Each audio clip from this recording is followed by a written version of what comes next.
20 mga bagong life vest natanggap ng Spear Troopers mula sa Camarines Sur Chamber of Commerce and Industry.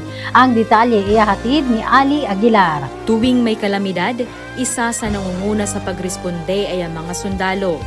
Tulad na lamang ng nakaraang bagyong Christine, kung saan sila ay nakatanggap ng kaliwat-ka ng pagkilala at pasasalamat.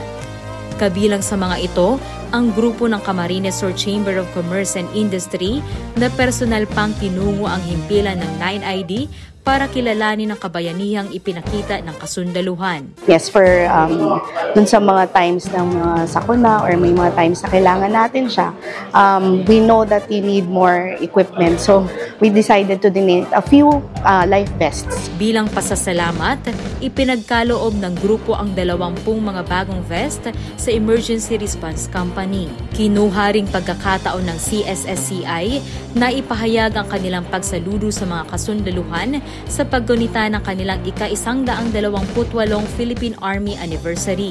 We would like to hope that the Army continues to become stronger so that you can also protect, of course, our territories and also dun sa mga operations na the regular operations that you can also provide yung, syempre, yung security.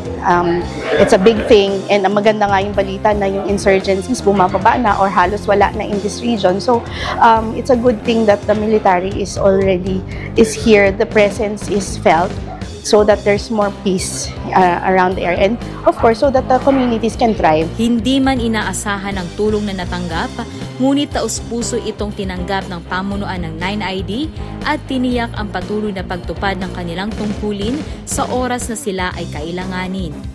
Kapayapaan para sa lahat. Ali Aguilar, Spear News.